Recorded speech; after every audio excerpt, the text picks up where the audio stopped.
네, 안녕하세요. 네, 다시 만나 뵙게 돼서 너무나 반갑습니다. 이제 5차시 우리가 생명과학의 탐구 방법에 대해서 오늘은 수업을 하도록 하겠습니다. 이쪽 영역은요, 우리가 이 생명과학을 우리가 공부하는 어떻게 보면 가장 기초적인 시작으로서 어떤 식의 어떤 방법으로 우리가 탐구를 해야 되고 여러 가지 이런 생명과학적인 지금 우리가 배우는 지식들은 이런 실험 과정을 통해서 이런 탐구 과정을 통해서 쌓여진 것이고 그리고 이런 쌓여진 것들이 지금 종합 정리돼서 우리가 이렇게 교과서로 배우게 되는 것인데 그런 생명과학을 탐구하는 방법에 대해서 여러분들과 한번 이번 이 시간에는 폭넓게 한번 공부를 해보고자 합니다. 그래서 이제 특히 이제 이번 시간에는 연역적 탐구 방법. 이것이 어떻게 보면 생명과학 탐구 방법의 가장 기초를, 가장 기본을 이루기 때문에 이 연역적 탐구 방법에 대해서 함께 공부하도록 하겠습니다. 네, 이번에 우리가 생명과학 탐구 방법에 대해서 우리가 공부를 하기 앞서서 한번 문제 제기를 한번 해보려고 합니다. 솔직히 제가 생각하기에는 우리가 생명과학과 관련된 탐구를 할 수 있는 소재는 굉장히 무궁무진하다고 생각이 됩니다. 그런데 좀 더 흥미롭게 접근해 나가기 위해서 그리고 우리 교과서에서도 초반에 그런 만화를 또 다루고 있어요. 외계 생명체에 대해서. 그래서 Hey 저번에 이제 guys, 화성 it's the 탐사선 girl. 뭐 이런 것들에 대해서 좀 설명도 하기도 Congratulations. You have any idea 했었었는데요. who the father is? 한번 그거와 관련해서 For story 우리 time. 정말 외계 생명체를 All right, let's go. 발견해 나가는 3, 2, 1. 외계 생명체가 있어요. 그리고 그 생명체가 정말 Our mission is to intercept a research pod from Mars. 16 steps to fix a shower. I'm 이런 an astronaut, not a gym teacher. 물론 이런 상상과학 영화지만 This is the first capsule ever to come back from the planet. That's it.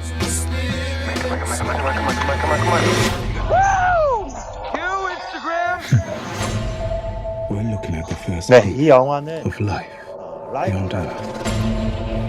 That's beautiful. 아마 아시는 finally a daddy. 분들 아실 It's gonna be a big custody battle over this one. 배경이 화성이죠. Look how fast it's growing. Every single cell, it's a muscle cell and a nerve cell. All muscle, all brain. How smart is this thing?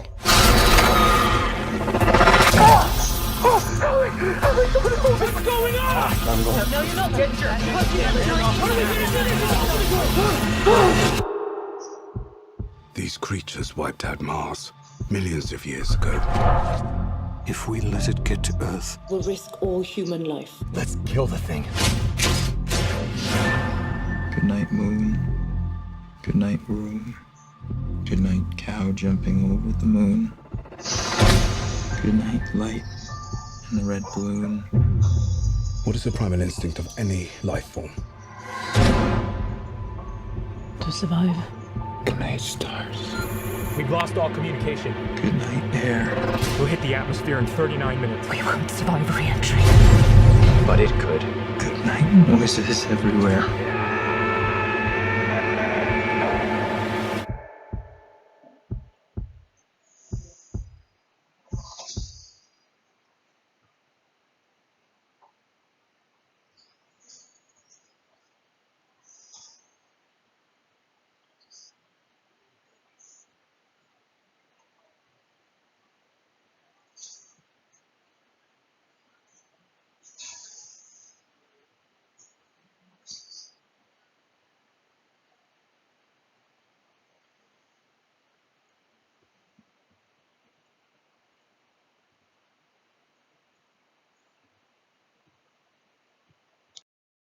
네, 영상까지 잘 봤고요. 이제 본격적으로 수업을 시작하도록 하겠습니다. 우리 페이지 22페이지입니다. 그래서 생명과학 탐구 방법이고요. 우리 유인물도 4페이지 유인물을 펼치셔서 함께 정리하면서 꼭 공부를 하셨으면 좋겠습니다. 그래서 생명과학 탐구 방법을 우리가 나가기 앞서서 결국 탐구를 하려면요. 뭐에서부터 시작할까요? 네, 당연히 그렇습니다. 뭐에서부터 시작하냐면 그 작은 호기심에서부터 시작합니다. 그래서 호기심은 질문으로부터 옵니다. 그래서 예를 들어서 우리가 그냥 가을에 이제 수많은 단풍잎을 볼 수 있지만 그 나무의 잎의 색깔은 왜 바뀌는 거지?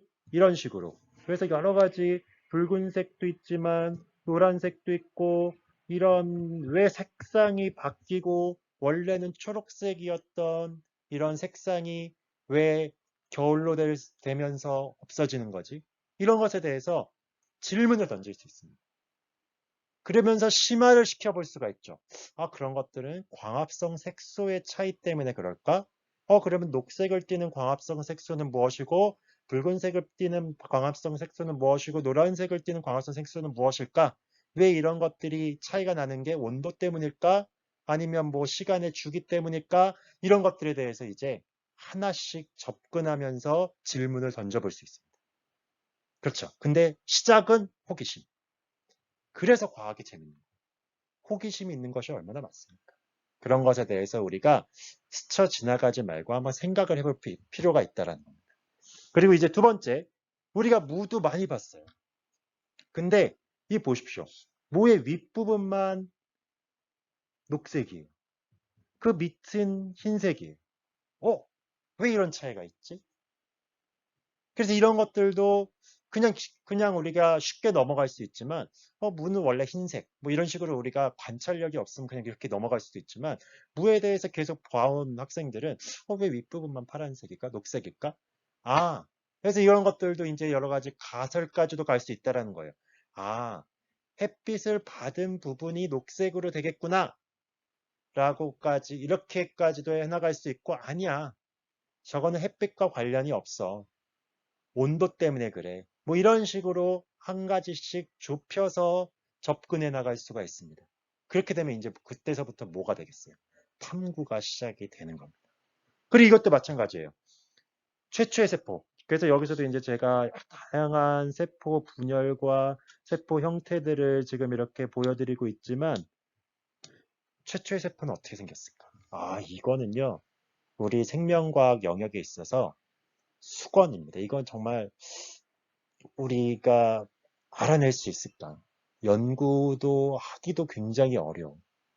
여전히 논쟁거리가 많은 퍼스트 셀 이런 부분, 이런 것에 대한 궁금증 항상 있죠. 왜 어떻게 세포는 살아있다라는 게 도대체 뭘까? 왜 스스로 대사를 하고 보통 연력학 법칙에서는 뭐라고 얘기합니까? 이 땅은 가만히 두면 무질서해지잖아요. 근데 왜 생명체는 도대체 뭐길래 그 녀석은 뭐 아미노산 여러 가지 무슨 핵산 이런 것들을 모아놨는데 걔네들은 어떻게 스스로 대사를 하면서 스스로 규칙성을 가져나갈까? 이거 너무 뭐 말로 설명하기가 굉장히 어려운 거예요. 그렇지만 이것도 여전히 밝혀지진 않았지만 우리가 탐구할 수 있는 영역이긴 한 거죠. 그렇죠. 그 다음에 아까 이제 우리 영화에서도 봤듯이 외계 생명체는 정말 존재할까?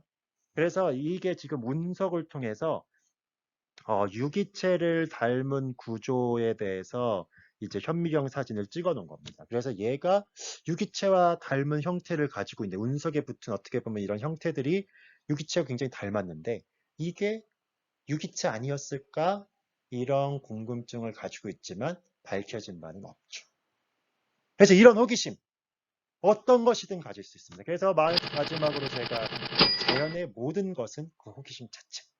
그래서 제가 정말 수업 시간에 꼭 여러분들에게 드리고 싶은 말은 일단 과학이 재밌어지려면 여러 가지 호기심을 가져봐야 됩니다. 그리고 그 호기심에 대해서 그냥 호기심에서만 끝나는 것이 아니라 직접 찾아도 보고 탐구할 수 있는 거는 탐구도 해보고 이런 식으로 적극적인 활동들을 시작하게 되면요. 굉장히 재밌게 수업을 진행해 나갈 수 있을 것이라고 생각이 됩니다. 네, 이제 본격적인 우리가 진도를 나가보도록 하겠습니다.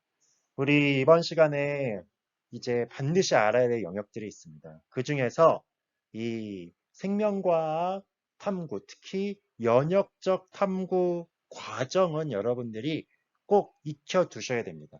수능에서도 매번 나오진 않지만 어쨌든 가끔씩 한 문제씩도 출제가 되고요.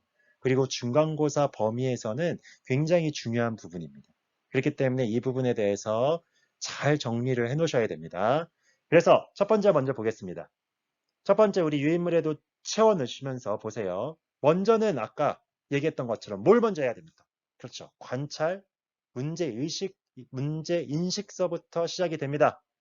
그 다음에 그래서 이건 호기심이죠. 그래서 아까 설명을 이미 했습니다. 그리고 이제 두 번째입니다. 연역적 탐구 방법에서 가장 중요한 과정이에요. 그 과정이 뭐냐? 연역적 탐구 방법이라면 바로 뭘 얘기를 해야 되냐면 가설 설정을 반드시 해야 됩니다. 가설 설정은 굉장히 중요한 과정이에요. 그래서 가설 설정이라는 게 뭐예요? 거기 나와 있죠. 문제에 대한 잠정적 해답입니다. 이거는 100% 맞는 게 아니에요. 한번 가설로 세워보는 거예요. 가설로 주장을 해보는 거예요. 그렇지만 가설을 설정하는 데 있어서 이게 탐구까지 가려면 구체화가 돼야 됩니다. 그래서 아까 제가 얘기했었죠. 무 같은 경우도 왜 위에는 녹색이고 왜 위에 윗부분만 녹색일까? 딱 관찰을 일단 해보니까 이쪽만 밑에는 뿌리에 박혀 있어서 아니 뿌리래. 밑에는 흙에 박혀 있어서 햇빛을 못 받잖아요. 근데 위는 햇빛을 받고 있기 때문에 원인은 햇빛일 거다.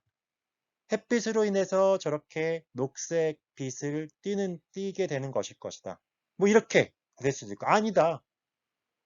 밑에 땅 속에 박혀 있으면 온도가 낮아지지 않냐. 온도 때문에 그럴 거다. 이런 식으로 여러 가지 구체화된 질문들로 나아가야 돼요.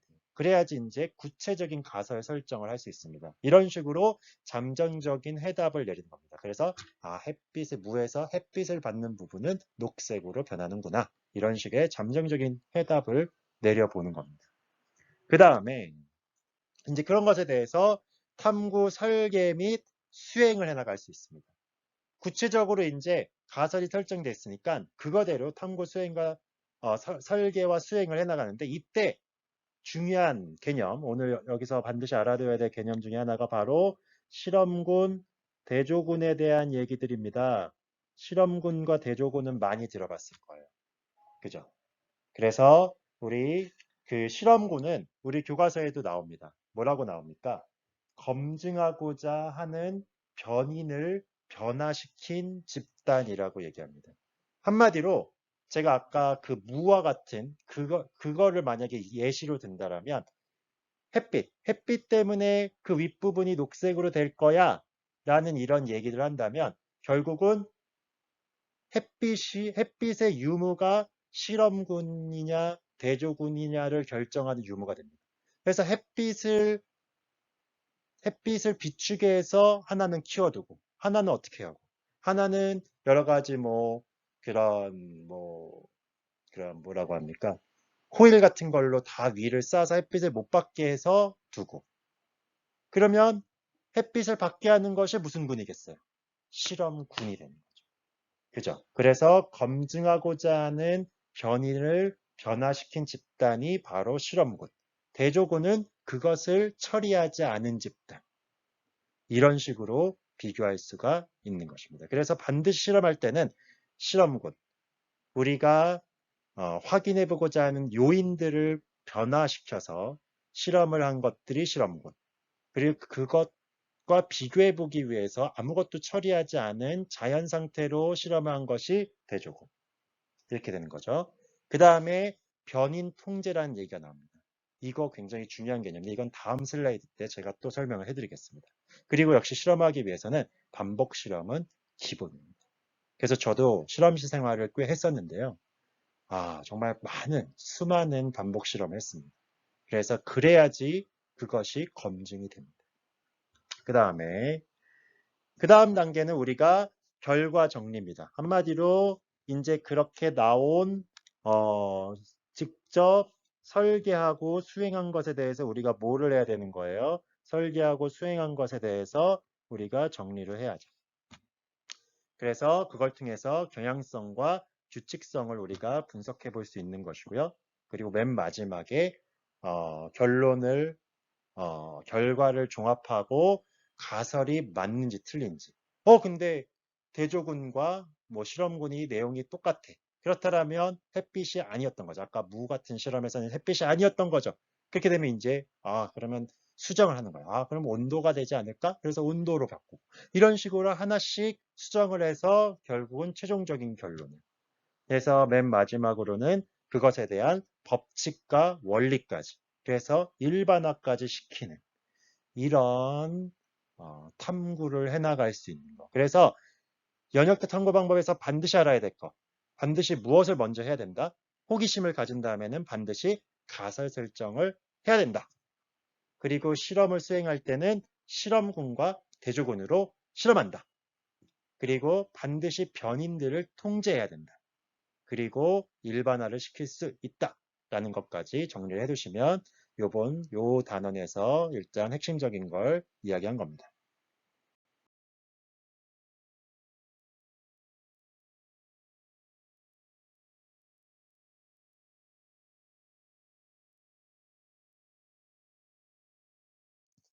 네, 이제 슬라이드가 넘어갔는데요. 제가 아까 마지막에 문구를 써놓은 것처럼 호기심은 모든 사람의 것입니다. 물론 호기심을 갖지 않은 사람도 많을 수 있지만 그냥 단순한 호기심에서 끝나도 그거는 절대로 결론을 도출하지 못하는 그냥 낭비되는 어떻게 보면 호기심일 수도 있습니다. 근데 그것이 진짜가 되려면 결국 그것을 직접 탐구해보고 그걸 인내로 성실하게 수행하는 사람. 그래서 그런 사람 진짜 극소수고 그런 사람들 가운데서 이제 뛰어난 과학자들이 나오는 거죠. 그래서 여러분들도 과학에 대해서 좋아하시는 분 분명히 많이 있을 거예요. 그래서 그런 소양들을 미리미리 준비를 해두시면 참 좋을 것 같습니다. 이제 이번 시간에 이제 굉장히 중요한 내용입니다. 이거는 바로 변인이라는 거예요. 그래서 오늘 알아야 될 그리고 좀 외워둬야 될 중요한 개념 중에 하나는 바로 변인입니다. 그래서 전반적인 연역적 탐구 방법에 대해서 그 과정에 대해서 아까는 배웠고 이번 슬라이드를 통해서는 우리가 변인이 뭔지 이것에 대해서 명확하게 알아두시고 넘어가셨으면 좋겠습니다. 변인은요, 일단 나와 있습니다.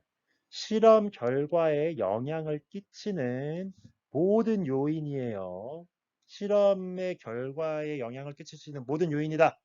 그래서 원래는 독립변인, 조작변인, 통제변인, 종속변인 이렇게 나누는데요. 우리가 이제 뭐 독립변인은 어쨌든 모든 변인들을 이렇게 통합시켜 놓은 거기 때문에 우리가 좀 명확하게 알아야 될 세 가지 변인 정리를 하겠습니다.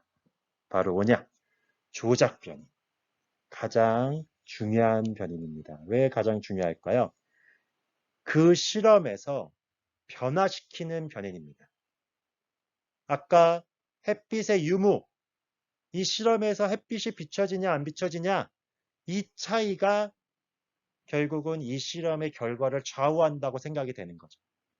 그렇기 때문에 한쪽은 햇빛을 비춰놓고 한쪽은 햇빛을 안 비춰놓고 그래서 이런 조작변인. 그래서 조작변인은 한계입니다. 그 실험을 확인해보고 싶은 요인 한 가지. 이 조작변인이 여러 개면 될까요? 안 될까요? 그러면 실험 망치는 거예요. 이게 막 햇빛만 바꿔놔야 되는데 온도도 다른 거야. 그러면 그게 원인이 햇빛 때문에 그런지 온도 때문에 그런지 어떻게 알아요? 이런 게 이제 잘못된 실험이죠. 그래서 나머지 실험들은 굉장히 정확하게 유지가 돼야 됩니다. 그래서 조작변인은 일단 실험에서 변화시키고자 하는 변인. 그래서 여기 C1이라고 나온 것이 한 가지라는 거예요. 요거는 한 가지씩 변화를 시켜서 하나씩 확인을 해야 되는 겁니다. 그 다음에 두 번째는 바로 통제변인입니다. 통제변인은 그러면 뭡니까? 그렇죠. 실험에서 일정하게 유지해야 하는 변인이라는 겁니다. 그러면 아까 햇빛이 조작변인이면 나머지 뭐예요? 온도, 그 다음에 여러 가지 환경, 그 다음에 물, 습도 이런 모든 것들은 다 모은 거예요. 다 통제변인이에요. 그래서 통제변인 보십시오. C2, C3, C4 종류가 엄청 많다. 여러 가지 것들을 다 동일하게 해야 된다. 뭐 어떤 실험을 하는데 하나는 엄청난 큰 수조에서 실험을 하고 어떤 거는 작은 수조에서 실험을 하고 이걸 실험과 대조군으로 비교할 수 자체가 안 돼요. 똑같은 걸로 하되 한 가지 요인만 바꿔서 그 요인에 따라서 얘네들이 차이가 있는지 없는지를 확인해 보는 거죠. 그렇죠. 그래서 이런 것들이 통제 변인입니다. 그 다음에 종속 변인은 이제 그런 조작 변인과 통제 변으로 인해서 생기는 결과값, 실험 결과라고 합니다. 그래서 우리가 이런 과정에 있어서 굉장히 중요한 조작 변인, 통제 변인, 종속 변인 여러분이 잘 이해를 하셔야 되고, 여기서 이제 5개념 정리 하나만 하고 가겠습니다. 통제 변인과 변인 통제는 같은 개념이다, 다른 개념이다. 다른 개념이다. 아까 앞 슬라이드에서는 통제 변인이 나왔을까요? 변인 통제가 나왔을까요? 변인 통제가 나왔어요. 이 얘기는 뭐냐? 지금 뒤가 주인공이에요. 지금 앞뒤만 바뀐 것 같지만 아예 주체가 달라요. 요거는 변인이라는 거예요. 지금 우리가 배운 통제 변인은 변인의 종류예요. 아, 실험에서 일정하게 시켜주는 변인의 종류구나. 이게 통제 변인. 변인 통제라는 것은요, 아까 실험 전체적인 설계에서 모든 변인을 통제해야 된다는 거예요. 그럼 이 안에 조작 변인도 들어가고 통제 변인도 들어가고 종속 변이 다 들어간다는 거예요. 이 모든 변인들을 통제를 해서 실험을 설계해야 된다. 그래서 어떤 걸 조작할 건지 이런 것들을 명확하게 통제해야 된다. 그래서 이거는 통제해야 된다라는 개념인 거죠. 그래서 이 둘의 개념이 다르다는 것을 여러분들이 5개념으로 빠지지 않을 수 있도록 잘 정리를 해두시고요. 그래서 이제 조금 더 얘네들을 정리를 해보시면 가설 설정은요. 조작 변인 플러스 종속 변인으로 설정하는 게 가장 쉽습니다. 그래서 이것이 무슨 말인지 제가 다음 슬라이드에서 다시 한번 설명하도록 하겠습니다. 네, 이제 우리가 교과서 23쪽을 보면서 직접 이 교과서에 있는 탐구, 자료 분석을 통해서 우리가 어떤 것이 우리가 배운 변인인지, 그리고 어떤 식으로 가설을 세우면 되는 것인지, 그리고 무엇이 통제 변인인지, 변인 통제인지, 뭐 이런 걸 실험군, 대조군 이런 개념들까지 우리가 한번 실험을 직접 사례를 봐야지 이해가 쉽습니다. 한번 보겠습니다. 그래서 먼저 뭐 이게 다 흩어져 있어요. 일단은 이 과정은요. 파스테르의 탄저병 백신 개발에 대한 내용입니다. 그래서 먼저는 순서가 제대로 나열이 안 돼 있기 때문에 우리가 배운 생명과학 탐구 방법, 특히 연역적 탐구 방법대로 우리가 이거를 한번 나열해 볼 필요가 있습니다. 그럼 먼저 무슨 과정이 첫 번째 단계일까요? 그렇죠. 문제 인식부터 해야 된다는 겁니다. 그럼 여기서 가나다라 바 중에서 뭐가 문제 인식이죠? 그렇죠. 그래서 요 1번 하 요게 문제 인식이 되겠죠. 그죠? 그래서 독성이 약한 닭, 콜레라균을 맞은 닭들은 병에 걸리지 않는다. 그래서 이미 뭔가 이 백신의 원리에 대해서 조금씩 이해하게 된 시기라는 걸 알 수 있어요. 그러면 양의 탄저병도 같은 원리로 예방할 수 있지 않을까? 그러니까 뭔가 약한 병용균을 먼저 노출시키면 걔네들이 다음에는 걸리지 않을 수 있지 않을까라는 문제 인식을 하게 됩니다. 그 다음 순서는 뭐가 될까요? 네, 그래서 그 다음으로는 우리가 가설 설정을 해야죠. 그래서 여기서 가설 설정을 하는 것들은 뭐가 될까요? 네, 그래서 가 같은 경우에 보면 탄저병 백신은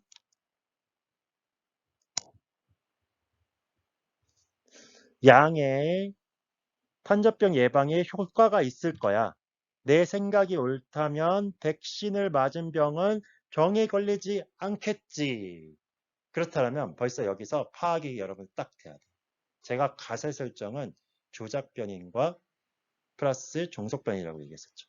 그러면 먼저 한번 여기서 조작 변인을 찾아볼 수 있습니다. 이 그림에서도 나와요. 뭐를 투여하는 게 조작 변인? 그죠? 백신. 그래서 탄저병 백신을 맞는 거. 그러니까 약한 병원균을 미리 맞는 거. 그래서 한쪽에는 백신을 맞아야 되고 한쪽에는 백신을 맞지 않아야 되죠. 그래서 백신을 맞는 유무가 뭐가 됩니까? 조작변. 그럼 나머지 조건. 뭐 양의 우리가 어떻게 됐었고 밥을 어떤 주기로 먹이고. 근데 어떻겠어요? 한쪽에는 막 밥을 겁나 많이 먹이고 한쪽은 하나도 안 먹이고 이거 자체가 실험이 안 되는 거예요. 그래서 똑같은 조건으로 나머지는 그래서 그런 모든 것들을 무슨 변인이라고 하죠? 바로 통제 변인이라고 합니다. 통제 변인은 다 통제를 그러니까 일정하게 유지를 해놔야 될 거기 때문에 이게 가설 내용에 들어갈 필요가 있어요? 없어요? 없어요. 그렇기 때문에 가설에는 뭐라고 합니까? 탄저병 백신을 맞으면 예방 효과가 있을 것이다. 탄저병 백신을 맞는 거, 조작변이. 예방 효과가 있을 것이다. 결과, 종속변이. 이해되시죠? 이런 식으로 가설을 설정하는 겁니다. 이게 가장 쉬운 가설 설정 방법입니다.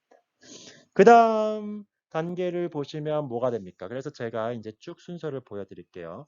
그래서 이제 그 다음 순서를 보시면 이제 이거를 직접적으로 이제 어떻게 한 겁니까? 실험을 한 겁니다. 그래서 실험은 우리가 배웠어요. 두 가지로 해야 되죠. 그래서 하나는 실험군, 하나는 대조군 이런 식으로 실험을 해야 되는데 제가 출석 퀴즈 나갑니다. 출석 퀴즈. 출석 퀴즈. 여기 바에서 A랑 B 중에 어떤 것이 실험군일까요? 너무 쉽죠? A랑 B 중에 어떤 것이 실험군일까? 그래서 A 혹은 B로 답변을 해주시면 됩니다. 출석 질문이었습니다. 그리고 그 다음은 라입니다. 라는 탄저병 백신을 접종한 양들만 건강하구나 해서 가설이 어느 정도 검증이 되고 있습니다. 그래서 결국은 마에서 효과가 그래서 라를 통해서 먼저 확인을 했고 이걸 통해서 결론 도출을 했어요. 그래서 이제 마지막으로는 어떻게 되는 겁니까? 정말 효과가 있다라는 것이 일반화가 되었어. 이렇게 이제 최종 마무리까지 할 수 있는 겁니다. 이제 하나의 사례를 보니까 쭉 이해가 되시죠? 그렇다면 그건 뭡니까? 변인 통제는 뭡니까? 그죠? 이런 모든 실험 설계를 통제해서 실험을 해야 된다는 거예요. 조작 변인도 일정하게 조작 변인을 줘야 되고 통제 변인도 일정하게 해서 모든 실험을 통제해야 된다. 이런 것들이 변인 통제에 대한 개념입니다. 그래서 우리가 대조군, 실험군, 조작 변인, 통제 변인까지 다 이해를 하실 수 있습니다. 안녕하세요. 우리 발생과 생장에 대해서 추가로 여러분들에게 설명드리고 싶은 것이 있어서 이렇게 나왔습니다. 요번에 제가 휴일에 평창에 갔었습니다. 평창 잘 아시죠? 네, 강원도인데요. 그곳에 이 깨끗한 저수지에 상당한 많은 개구리알이 보이더라고요. 너무나 많은 양들의 개구리알이 보여서 딱 이 생각이 났습니다. 이거 한번 일부 가지고 가서 학생들에게 한번 이 발생과 생장에 대해서 함께 보면서 설명을 하면 참 도움이 되겠다. 학생들이 좀 더 흥미를 느끼겠다. 이런 생각이 들어서 한번 잡아와 봤습니다.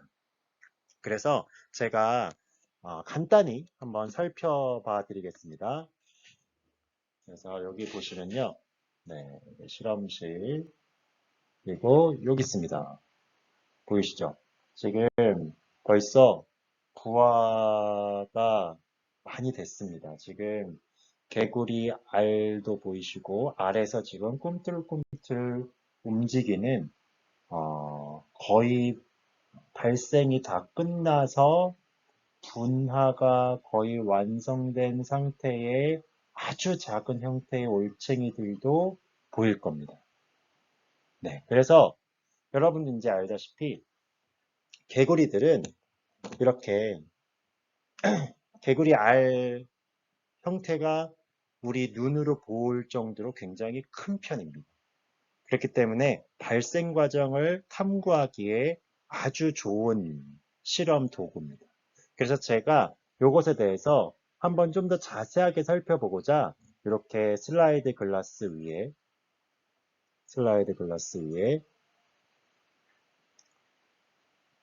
한번 이렇게 R과 이 지금 분화가 돼가고 있는 이런 올챙이 형태를 이 실체 현미경으로 보고자 이렇게 갖다 뒀습니다.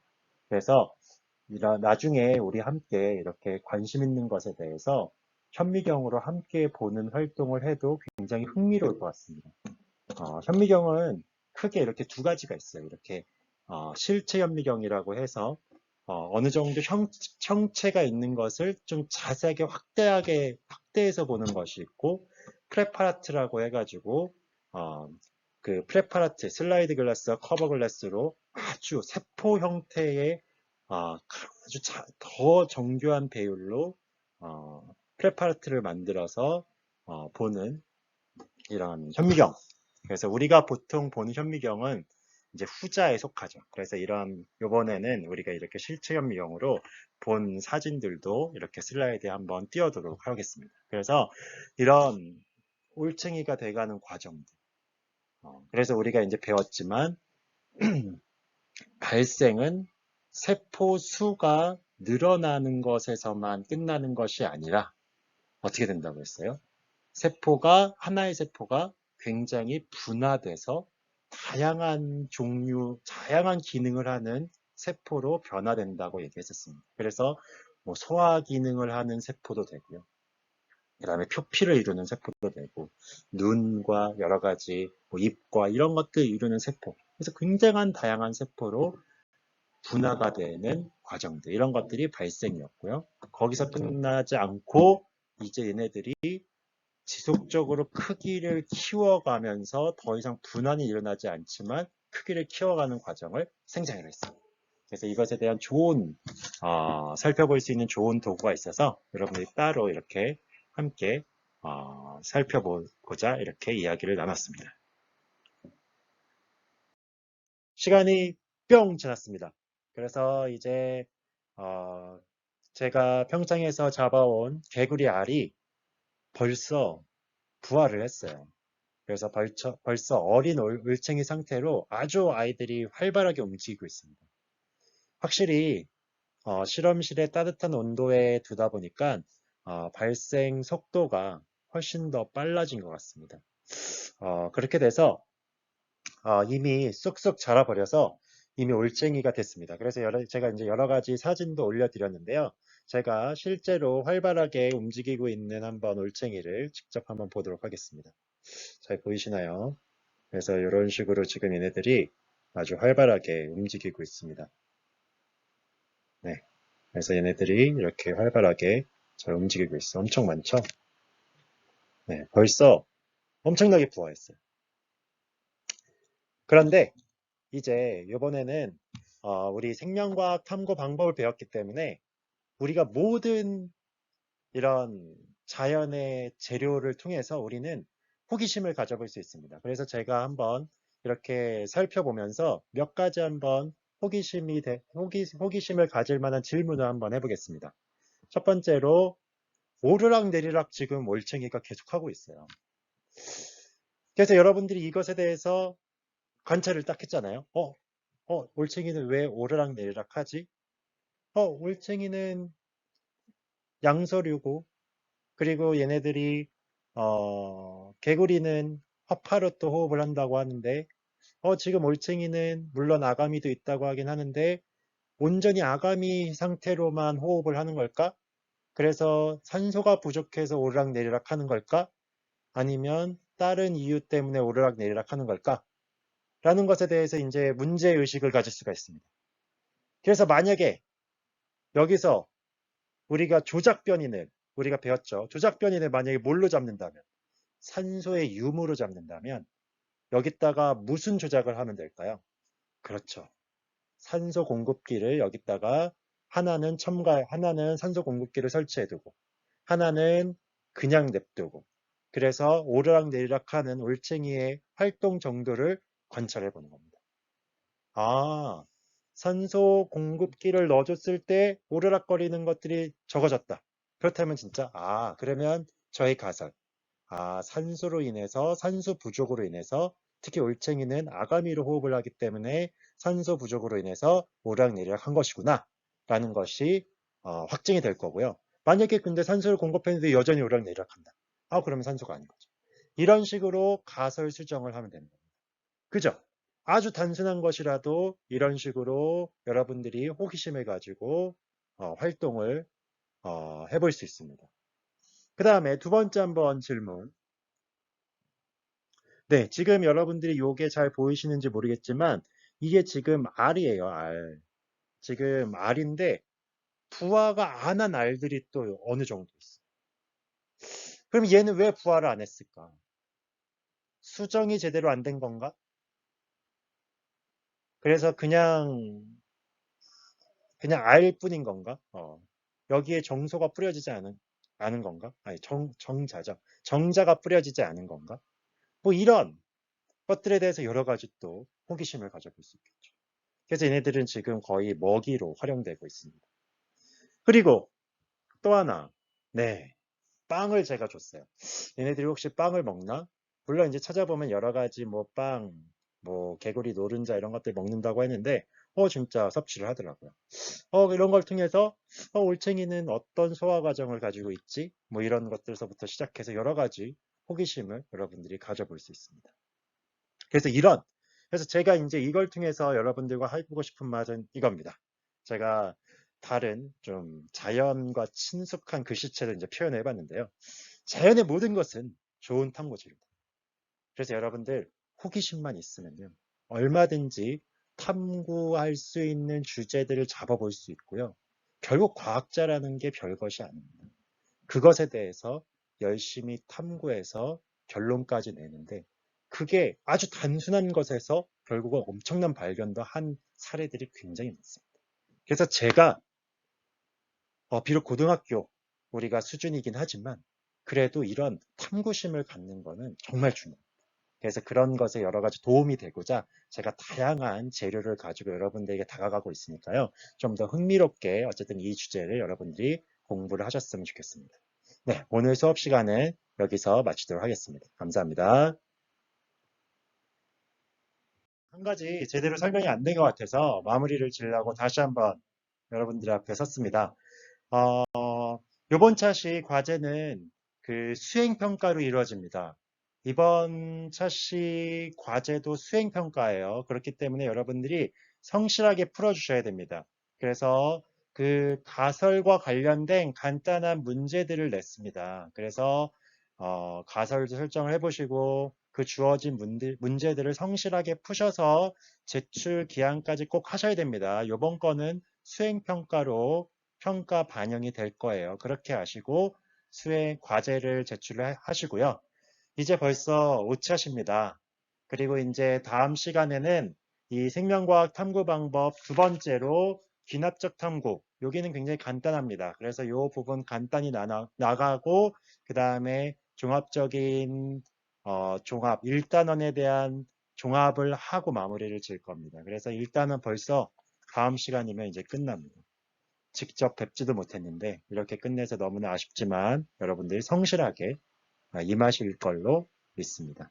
우리 다시 건강하게 만날 그날까지 건강 잘 지키시고 또 뵙겠습니다.